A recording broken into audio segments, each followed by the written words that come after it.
O conto a seguir foi postado especialmente aos que possuem alguma limitação à leitura, tais como os deficientes visuais, os idosos, os dislexos, entre outros.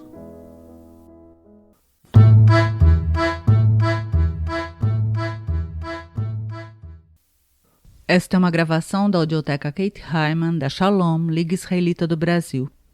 A Chave, de Machado de Assis. Capítulo 1.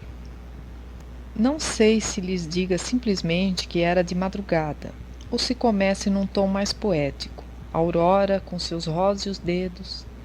A maneira simples é o que melhor me conviria a mim, ao leitor, aos banhistas que estão agora na praia do Flamengo, agora, isto é, no dia 7 de outubro de 1861, que é quando tem princípio este caso que lhes vou contar. Convinha-nos isto, mas há lá um certo velho que me não leria se eu me limitasse a dizer que vinha nascendo a madrugada, um velho que... Digamos quem era o velho.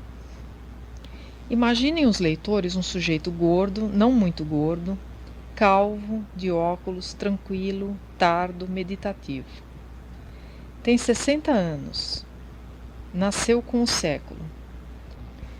Traja asseadamente um vestuário da manhã. Vê-se que é abastado ou exerce algum alto emprego na administração. Saúde de ferro. Disse já que era calvo, equivale a dizer que não usava cabeleira. Incidente sem valor, observará a leitora que tem pressa. Ao que lhe explico que o incidente é grave, muito grave, extraordinariamente grave.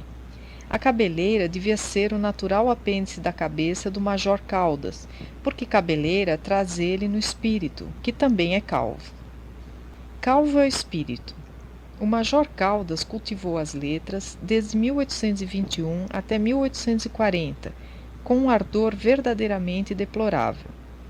Era poeta. Compunha versos com presteza, retumbantes, cheios de adjetivos, cada qual mais calvo do que ele tinha de ficar em 1861. A primeira poesia foi dedicada a não sei que outro poeta e continha em germen todas as odes e glosas que ele havia de reproduzir. Não compreendeu nunca o Major Caldas que se pudesse fazer outra coisa que não glosas e odes de toda a casta, pindáricas ou horacianas, e também idílios piscatórios, obras perfeitamente legítimas na aurora literária do Major. Nunca para ele houve poesia que pudesse competir com a de um Diniz ou Pimentel Maldonado. Era sua cabeleira do espírito. Ora, é certo que o Major Caldas, se eu dissesse que era de madrugada, dar-me-ia um muxoxo ou franziria a testa com desdém. Madrugada, era de madrugada, murmuraria ele.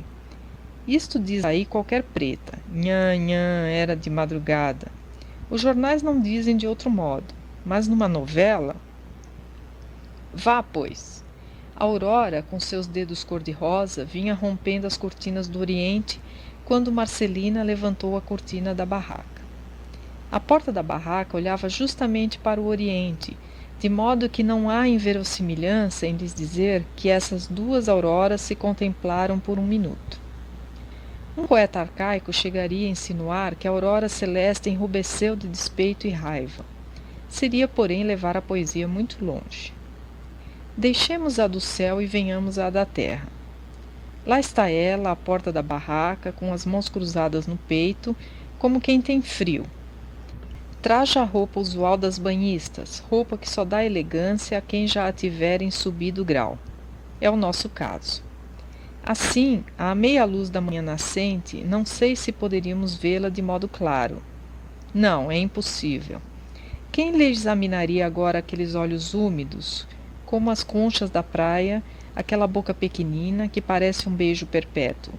Vede, porém, o talhe, a curva amorosa das cadeiras, o trecho da perna que aparece entre a barra da calça de flanela e o tornozelo.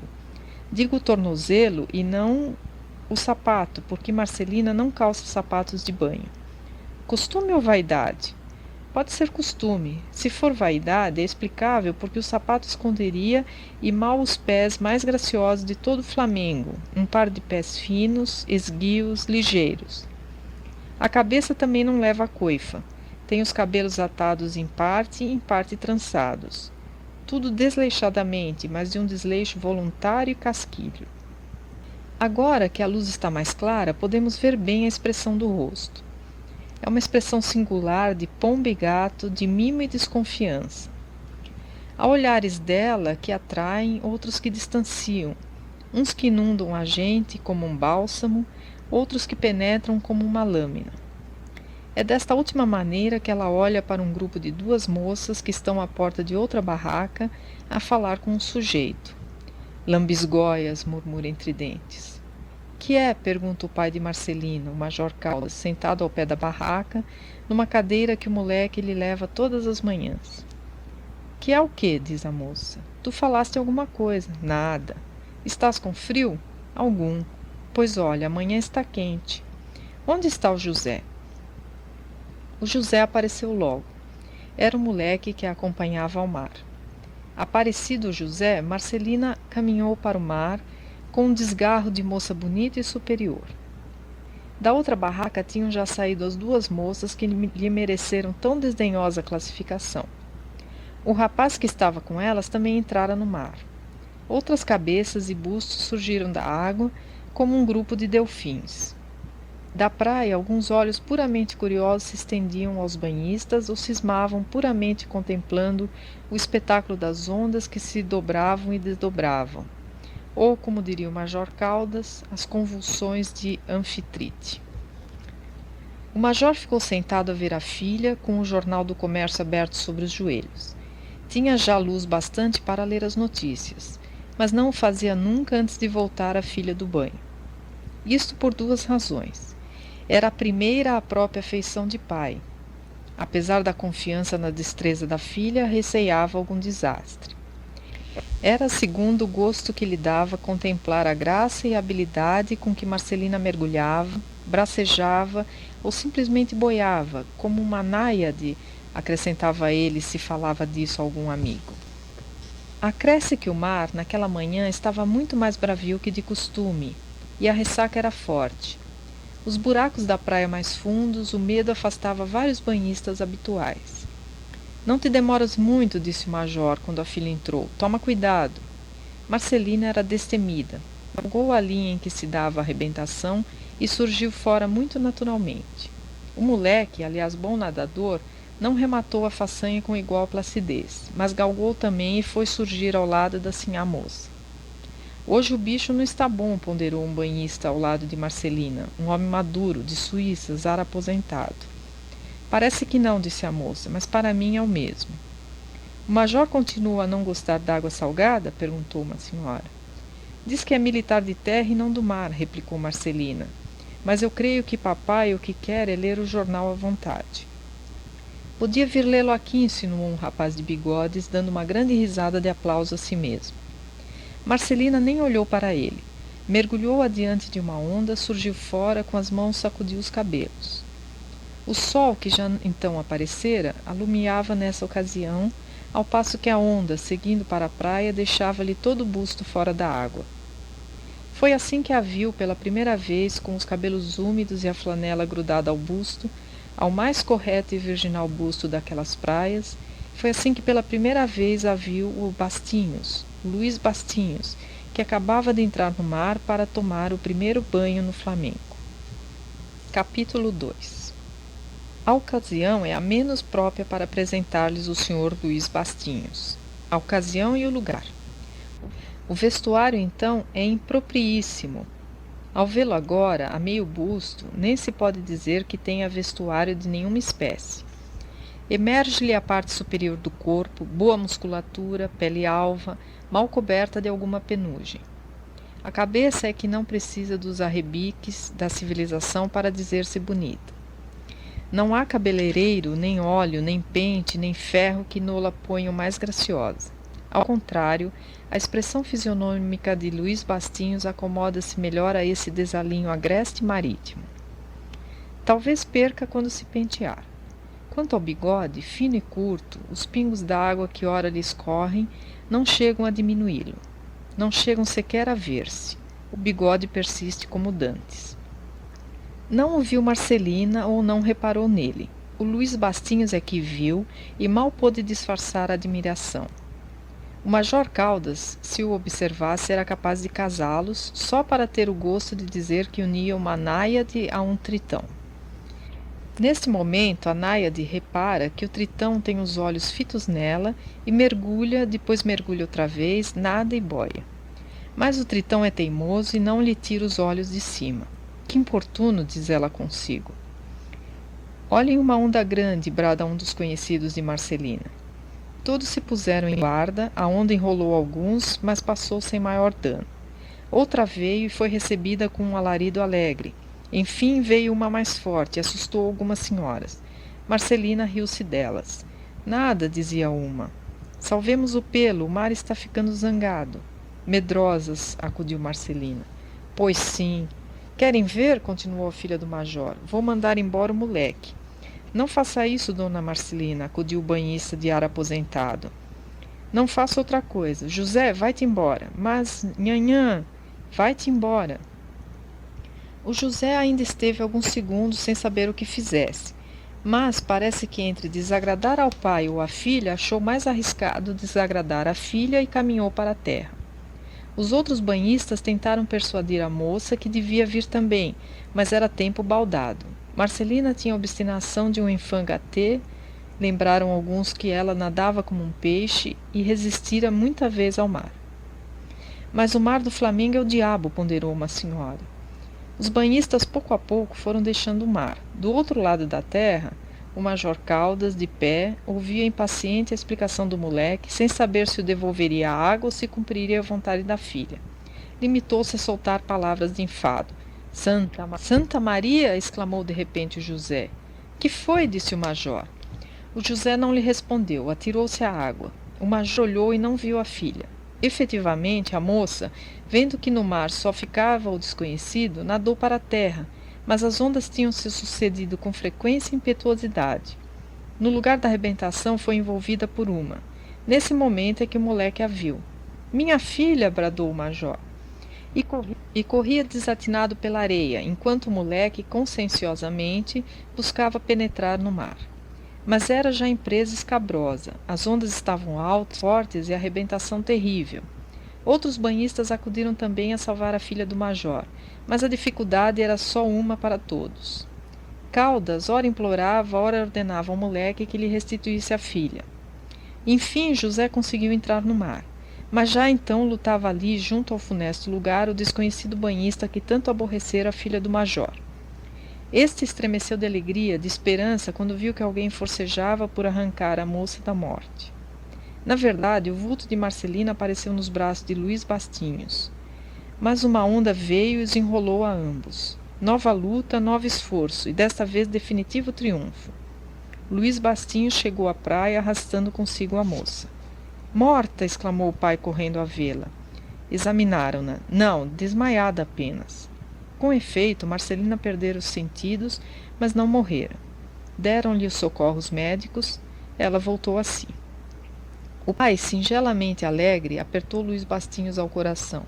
Devo-lhe tudo, disse ele. A sua felicidade me paga de sobra, tornou o moço. O major fitou alguns instantes. Impressionara-o a resposta. Depois apertou-lhe a mão e ofereceu-lhe a casa. Luís Bastinhos retirou-se antes que Marcelina pudesse vê-lo. Capítulo 3. Na verdade, se a leitora gosta de lances romanescos, aí fica um, com todo o valor das antigas novelas e pode ser também que dos dramalhões antigos. Nada falta. O mar, o perigo, uma dama que se afoga, um desconhecido que a salva, um pai que passa da extrema aflição ao mais doce prazer da vida. Eis aí com que marchar cerradamente a 5 atos maçudos e sangrentos, rematando tudo com a morte ou a loucura da heroína. Não temos cá nenhuma coisa nem outra. A nossa Marcelina não morreu nem morre. Doida pode ser que já fosse, mas de uma doidice branda a doidice das moças em flor. Ao menos pareceu que tinha alguma coisa disso, quando naquele mesmo dia soube que fora salva pelo desconhecido. Impossível! Exclamou. Por quê? Foi ele deveras? Pois então, salvou-te com perigo da vida própria. Houve um momento em que eu cuidei que ambos vocês morriam enrolados na onda. É a coisa mais natural do mundo, interveio a mãe. E não sei de que te espantas. Marcelina não podia, na verdade, explicar a causa do espanto. Ela mesma não a sabia. Custa-lhe a crer que Luís Bastinhos a tivesse salvo, e isso só porque embirrara com ele. Ao mesmo tempo, pesava-lhe o obséquio. Não quisera ter morrido, mas era melhor que outro houvesse arrancado do mar. Não aquele homem que, afinal, era um grande metediço. Marcelina esteve inclinada a crer que Luís Bastinhos encomendara o desastre para ter ocasião de a servir. 2 dias depois, Marcelina voltou ao mar, já pacificado dos seus furores de encomenda. Ao olhar para ele, teve uns ímpetos de Xerxes. Falo-ia castigar se dispusesse de um bom e grande vergalho. Não tendo vergalho, preferiu flagelá-lo com seus próprios braços e nadou nesse dia mais tempo e mais fora do que era costume, não obstante as recomendações do major. Levara naquilo um pouco, ou antes muito de amor próprio. O desastre envergonhara. O Luís Bastinho, que já lá estava no mar, travou conversação com a filha do major. Era a segunda vez que se viam e a primeira que se falavam. Soube que foi o senhor quem me ajudou a levantar anteontem, disse Marcelina.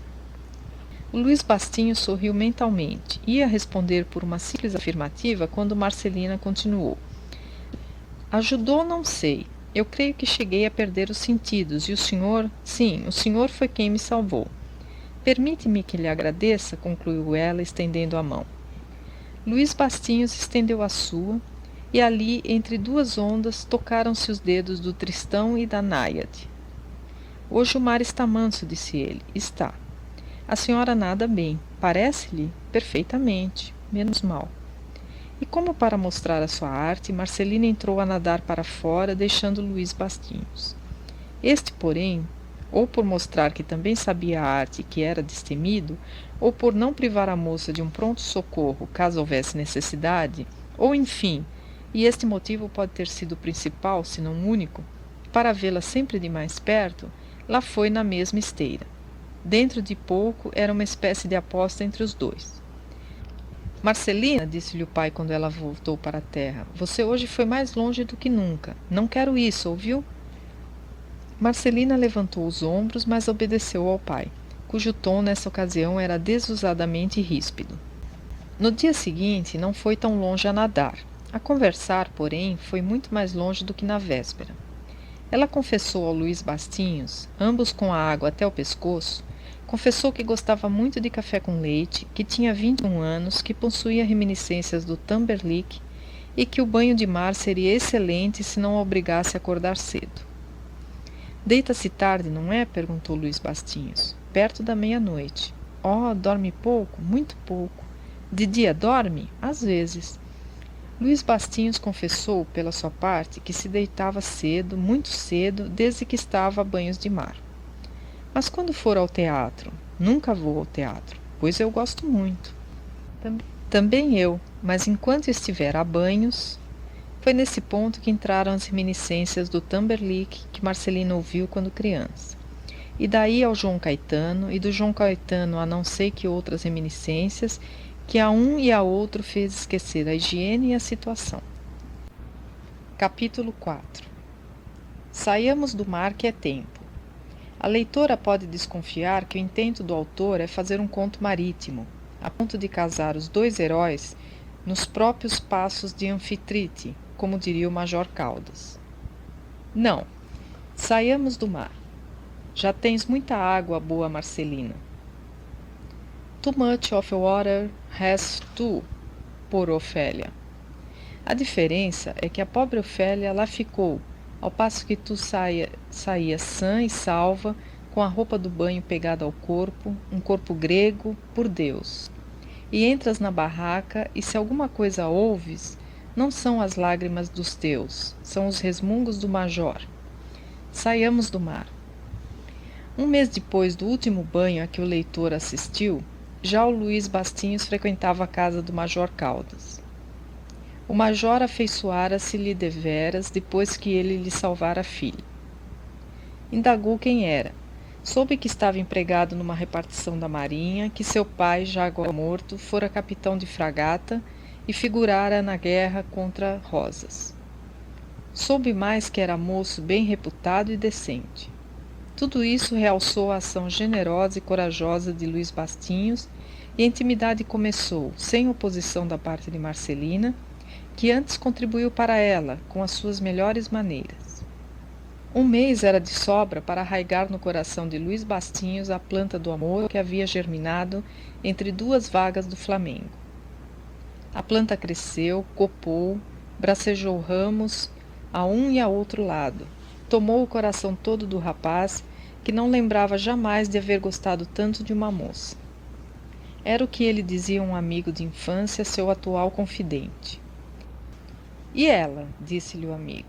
Ela? Não sei. Não sabes? Não creio que não goste de mim, isto é, não digo que se aborreça comigo. Trata-me muito bem, ri muito, mas não gosta... Entendes?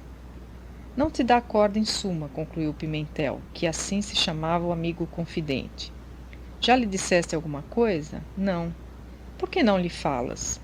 Tenho receio. Ela pode zangar-se e fica obrigada a não voltar lá ou a frequentar menos, e isso para mim seria o diabo. O Pimentel era uma espécie de filósofo prático, incapaz de suspirar 2 minutos pela mais bela mulher do mundo, e menos ainda de compreender uma paixão como a do Luís Bastinhos. Sorriu, estendeu-lhe a mão em despedida, mas o Luís Bastinhos não consentiu na separação. Puxou-o, deu-lhe o braço, levou-o a um café. Mas que diabo queres tu que te faça? Perguntou Pimentel, sentando-se à mesa com ele.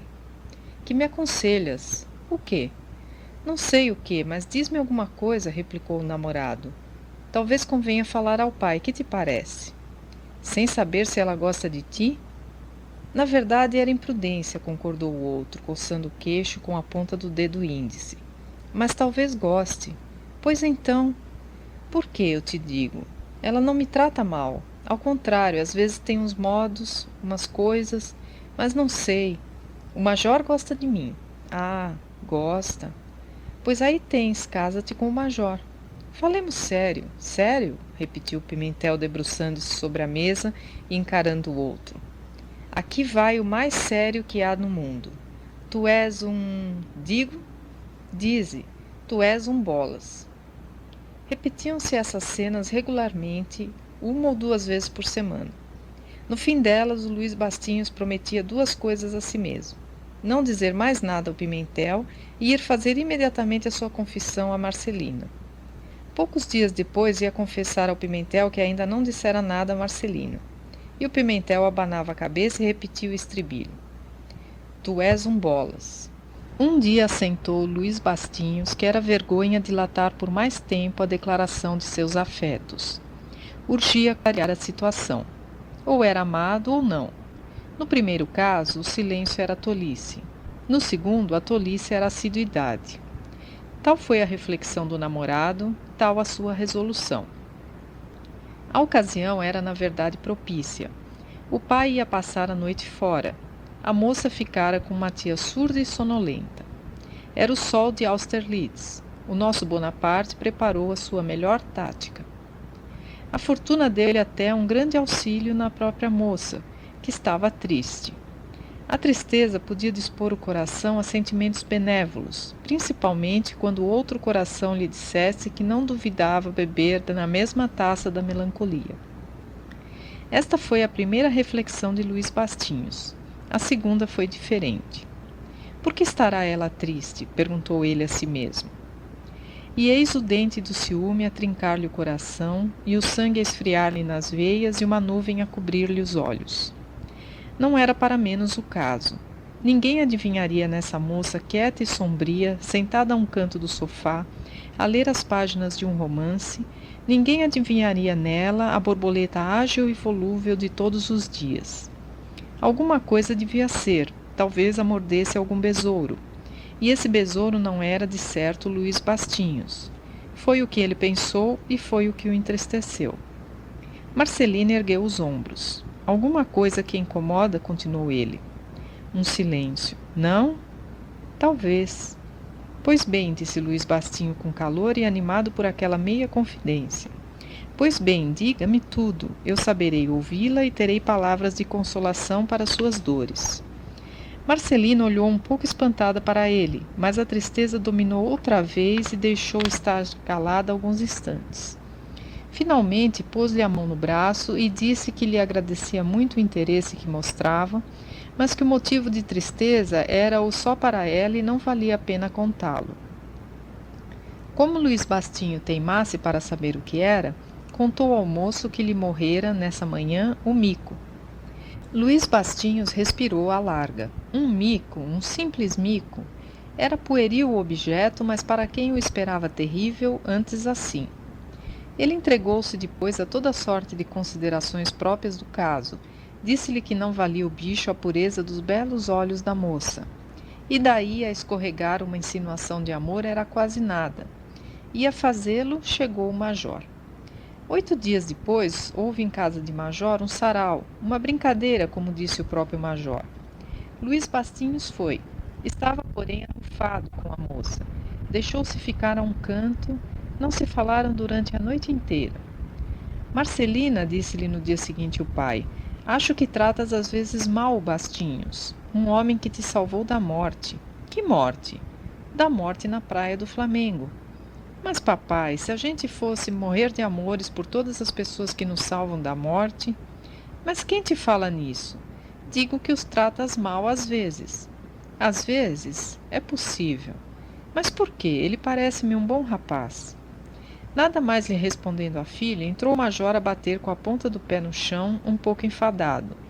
Um pouco, talvez muito. Marcelina destruía-lhe as esperanças, reduzia-lhe a nada o projeto que ele acalentava desde algum tempo, que era casar os dois, casá-los ou uni-los pelos doces laços do himeneu, que todas foram as suas próprias expressões mentais. E vai a moça e destrói-lo. O major sentia-se velho, podia morrer e quisera deixar a filha casada e bem casada. Onde achar melhor marido que o Luís Bastinhos? Uma pérola, dizia ele a si mesmo. E enquanto ele ia forjando e desforjando esses projetos, Marcelina suspirava consigo mesma, e sem saber porquê, mas suspirava. Também esta pensava na conveniência de casar e casar bem, mas nenhum homem lhe abrira deveras o coração. Quem sabe se a fechadura não servia em nenhuma chave? Quem teria a verdadeira chave do coração de Marcelina? Ela chegou a supor que fosse um bacharel da vizinhança, mas esse casou dentro de algum tempo. Depois desconfiara que a chave estivesse em poder de um oficial de marinha. Erro. O oficial não trazia chave consigo. Assim andou de ilusão em ilusão e chegou à mesma tristeza do pai. Era fácil acabar com ela, era casar com o Bastinhos. Mas se o Bastinhos, o circunspecto, o melancólico, taciturno Bastinhos, não tinha a chave, equivalia a recebê-lo à porta sem lhe dar entrada no coração. Capítulo 6. Cerca de mês e meio depois, fazia anos o major, que, animado pelo sarau precedente, quis comemorar com outro aquele dia. Outra brincadeira, mas desta vez rija, foram os próprios termos em que ele anunciou o caso ao Luís Bastinhos, alguns dias antes. Pode-se dizer e acreditar que a filha do major não teve outro pensamento desde que o pai lhe o comunicou também. Começou por encomendar um rico vestido, elegeu costureira, adotou corte, coligiu adornos, presidiu a toda essa grande obra doméstica. Joias, flores, fitas, leques, rendas, tudo lhe passou pelas mãos e pela memória e pelos sonhos. Sim, a primeira quadrilha foi dançada em sonhos com um belo cavalheiro húngaro vestido à moda nacional, cópia de uma gravura da ilustração francesa que ela vira de manhã. Acordada, ela estimou sinceramente que não fosse possível ao pai encomendar de envolta com os perus da ceia 1 ou 2 cavalheiros húngaros, entre outros motivos porque eram valsadores intermináveis e depois tão bonitos. Sabem que eu pretendo dançar no dia 20? Disse o major uma noite em casa. Você? Retorquiu-lhe um velho amigo. Eu. Por que não? Assentiu timidamente o Luís Bastinhos. Justamente, continuou o major voltando-se para o salvador da filha. E o senhor há de ser o meu vis-à-vis. Eu? Não dança? Um pouco, retorquiu modestamente o moço, pois há de ser o meu vis-à-vis. Luís Bastinhos curvou-se como quem obedece a uma opressão, com a flexibilidade passiva do fatalismo. Se era necessário dançar, ele o faria, porque dançava como poucos e obedecer ao velho era uma maneira de amar a moça. Ai dele! Marcelina olhou-o com tamanho desprezo que, se lhe apanha o olhar, não é impossível que de uma vez para sempre ali deixasse de pôr os pés. Mas não o viu, continuou a arredá-los dali bem poucas vezes. Os convites foram profusamente espalhados. O Major Caldas fez o inventário de todas as suas relações, antigas e modernas, e não quis que nenhum camarão lhe escapasse pelas malhas. Lançou uma rede fina e instante. Se ele não pensava em outra coisa, o velho major era feliz, sentia-se poupado da adversidade. Quando muitos outros companheiros vira cair, uns mortos, outros extenuados somente. A comemoração de seu aniversário tinha, portanto, uma significação muito alta e especial. E foi isso mesmo que ele disse à filha e aos demais parentes. O Pimentel, que também fora convidado, sugeriu a Luís Bastinhos a ideia de dar um presente ao major. Já pensei nisso, retorquiu o amigo, mas não sei o que lhe dê. Eu te digo, dize, dá-lhe um genro. Um genro? Sim, um noivo à filha. Declara o teu amor e pede-a. Verás que de todas as dádivas desse dia, essa será a melhor. Luís Bastinhos bateu palmas ao conselho do Pimentel. É isso mesmo, disse ele. Eu andava com ideia em alguma joia, mas a melhor joia és tu mesmo, concluiu Pimentel. Não digo tanto. Mas pensas. Pimentel. E eu não penso em outra coisa. Olha, se eu tivesse intimidade na casa, há muito tempo que estarias amarrado à pequena. Pode ser que ela não goste de ti, mas também é difícil a uma moça alegre e travessa gostar de um casmurro como tu, que te sentas defronte dela com um ar solene e dramático, a dizer em todos os teus gestos: minha senhora, fui eu que a salvei da morte. Deve rigorosamente entregar-me a vida. Ela pensa de certo que estás fazendo um calembur de mau gosto e fecha-te a porta. Luís Bastinhos esteve calado alguns instantes. Perdoo-te tudo, a troco do conselho que me deste. Vou oferecer um genro ao major. Desta vez, como de todas as outras, a promessa era maior do que a realidade. Ele lá foi, lá tornou, nada fez. Iniciou 2 ou 3 vezes uma declaração, chegou a entornar 1 ou 2 olhares de amor, que não pareceram de todo feios à pequena. E, porque ela sorriu, ele desconfiou e desesperou. Qual, pensava consigo o rapaz, ela ama a outro com certeza. Veio, enfim, o dia, o grande dia. O major deu um pequeno jantar em que figurou Luís Bastinhos. De noite reuniu uma parte dos convidados, porque nem todos lá puderam ir, e fizeram bem. A casa não dava para tanto. Ainda assim era muita gente reunida, muita e brilhante e alegre, como alegre parecia e deveras estava o major. Não se disse nem se dirá dos brindes do major à mesa do jantar. Não podem inserir-se aqui todas as recomendações clássicas do velho poeta de outros anos. Seria não acabar mais. A única coisa que verdadeiramente se podia dizer é que o major declarou, à sobremesa, ser esse o dia mais venturoso de todos os seus longos anos, entre outros motivos porque tinha gosto de ver ao pé de si o jovem salvador da filha. Que ideia, murmurou a filha, e deu um imperceptível muxoxo. Luís Bastinhos aproveitou o ensejo. Magnífico, disse ele consigo. Depois do café, peço-lhe 2 palavras em particular, e logo depois à filha. Assim fez. Tomado o café, pediu ao major uns 5 minutos de atenção. Caldas, um pouco vermelho de comoção e de champanhe, declarou-lhe que até lhe daria 5.000 minutos, se tantos fossem precisos. Luís Bastinhos sorriu lisonjeado a essa descolada insinuação, e, entrando no gabinete particular do major, foi sem mais preâmbulo ao fim da entrevista. Pedia-lhe a filha em casamento. O major quis resguardar um pouco a dignidade paterna, mas era impossível. Sua alegria foi uma explosão. Minha filha, bradou ele, mas minha filha, ora essa, pois não, minha filha. E abria os braços e apertava com eles o jovem candidato, que, um pouco admirado do próprio atrevimento, chegou a perder o uso da voz. Mas a voz era, aliás, inútil, ao menos durante o primeiro quarto de hora, em que só falou o ambicionado sogro com uma volubilidade sem limites. Cansou, enfim, mas de um modo cruel. Velhacos, disse ele, com que então amam-se às escondidas? Eu? Pois quem? Peço-lhe perdão, disse Luís Bastinhos.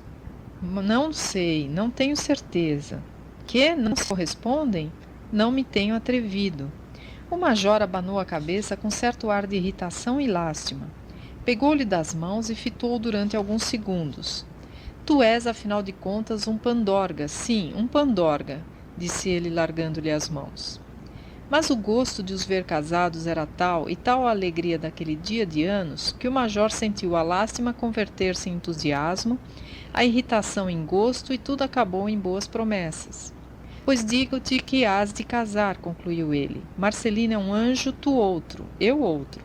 Tudo indica que nos devemos ligar por laços mais doces do que as simples relações da vida. Juro-te que serás o pai de meus netos. Jurava mal o major, porque daí a meia hora, quando ele chamou a filha ao gabinete e lhe comunicou o pedido, recebeu desta a mais formal recusa. E porque insistisse em querer concedê-la ao rapaz, disse-lhe a moça que despediria o atendente em plena sala se lhe falassem mais em semelhante absurdo. Caldas, que conhecia a filha, não disse mais nada. Quando o pretendente lhe perguntou, daí a pouco, se devia considerar-se feliz, ele usou um expediente assaz enigmático. Piscou-lhe o olho. Luís Bastinhos ficou radiante, ergueu-se às nuvens nas asas da felicidade. Durou pouco a felicidade. Marcelina não correspondia às promessas do major. 3 ou 4 vezes chegara-se a ela Luís Bastinhos com uma frase diegas na ponta da língua, e vira-se obrigado a engoli-la outra vez, porque a recepção de Marcelina não o animava a mais. Irritado, foi sentar-se ao canto de uma janela com os olhos na lua, que estava esplêndida, uma verdadeira nesga de romantismo. Ali fez 1000 projetos trágicos, o suicídio, o assassinato, o incêndio, a revolução, a conflagração dos elementos. Ali jurou que se vingaria de um modo exemplar. Como então soprasse uma brisa fresca e ele a recebesse em primeira mão à janela, acalmaram-se-lhe as ideias fúnebres e sanguíneas e apenas lhe ficou um desejo de vingança de sala. Qual? Não sabia qual fosse, mas trouxe-lhe enfim uma sobrinha do major. Não dança? Perguntou ela a Luís Bastinhos. Eu? O senhor. Pois não, minha senhora. Levantou-se e deu-lhe o braço. De maneira que, disse ela, já agora são as moças que tiram os homens para dançar? Oh, não, protestou ele, as moças apenas ordenam aos homens o que devem fazer, e o homem que está no seu papel obedece sem discrepar. Mesmo sem vontade? Perguntou a prima de Marcelina. Quem é que nesse mundo pode não ter vontade de obedecer a uma dama? Disse Luís Bastinhos com o seu ar mais piegas. Estava em pleno madrigal. Iriam longe, porque a moça era das que saboreiam esse gênero de palestra. Entretanto, tinham dado o braço e passeavam ao longo da sala à espera da valsa que ia tocar. Deu sinal à valsa, os pares saíram e começou o turbilhão. Não tardou muito que a sobrinha do major compreendesse que estava abraçada a um valsista emérito, a um verdadeiro modelo de valsistas. Que delicadeza, que segurança, que acéreto de passos! Ela, que também valsava com muita regularidade e graça, entregou-se toda ao parceiro. E ei-los unidos e voltaram rapidamente, leves como 2 plumas, sem perder um compasso, sem discrepar uma linha. Pouco a pouco, esvaziando-se a arena, iam sendo os 2 objeto exclusivo da atenção de todos. Não tardou que ficassem sós, e foi então que o sucesso se formou decisivo e lisonjeiro. Eles giraram e sentiram que eram o alvo da admiração geral, e ao senti-lo criavam forças novas e não cediam o campo a nenhum outro. Pararam com a música. Quer tomar alguma coisa? Perguntou Luís Bastinhos com a mais adocicada de suas entonações.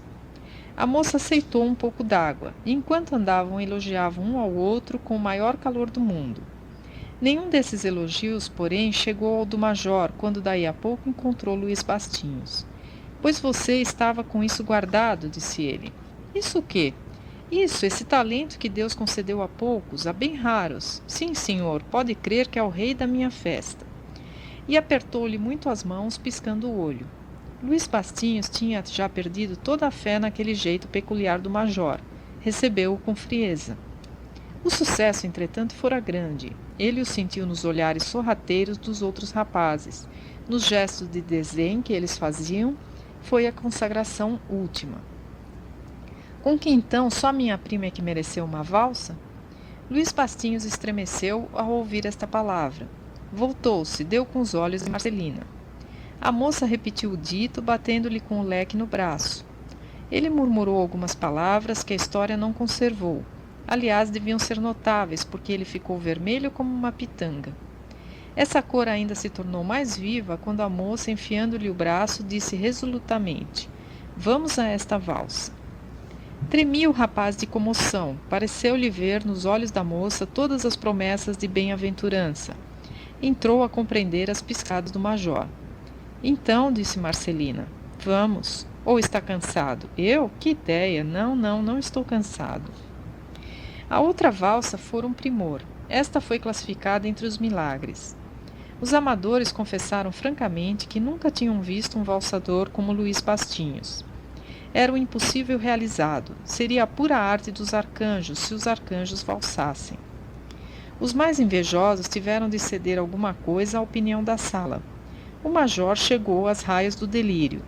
"Que me dizem a este rapaz?" bradou ele a uma roda de senhoras.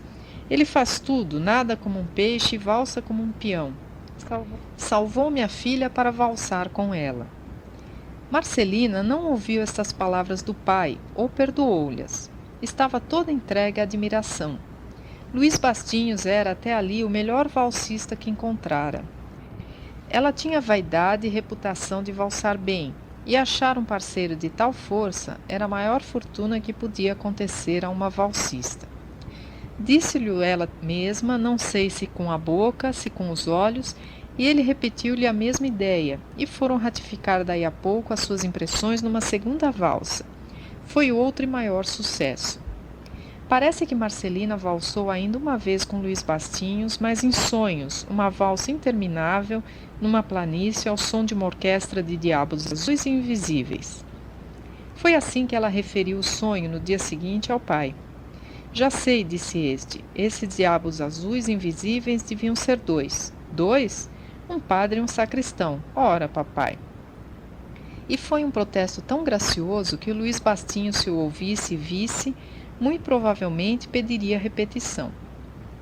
Mas nem viu nem soube dele. De noite, indo lá, recebeu novos louvores, falaram do baile da véspera. O major confessou que era o melhor baile do ano. E dizendo-lhe a mesma coisa, o Luís Bastinhos declarou ao major que o salvador da filha reunia o bom gosto ao talento coreográfico. "Mas por que não dá outra brincadeira um pouco mais familiar?" disse o Luís Bastinhos. O major piscou o olho e adotou a ideia. Marcelina exigiu de Luís Bastinhos que dançasse com ela a primeira valsa. "Todas", disse ele. "Todas? Juro-lhe que todas." Marcelina baixou os olhos e lembrou-se dos diabos azuis e invisíveis. Veio a noite da brincadeira e Luís Bastinhos cumpriu a promessa. Valsaram ambos todas as valsas. Era quase um escândalo. A convicção geral é que o casamento estava próximo.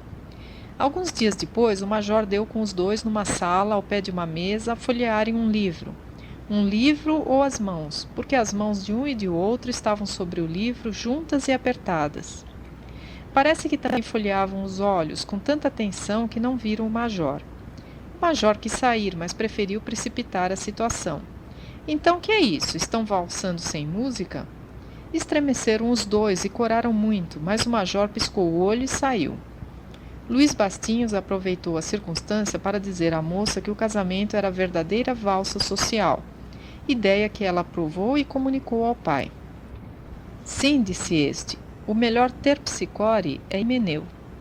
Celebrou-se o casamento daí a 2 meses. O Pimentel, que serviu de padrinho ao noivo, disse-lhe na igreja que em certos casos era melhor valsar que nadar, e que a verdadeira chave do coração de Marcelina não era a gratidão, mas a coreografia. Luís Bastinhos abanou a cabeça sorrindo. O major, supondo que eles o elogiavam em voz baixa, piscou o olho. Para ler este conto, acesse www.poeteiro.com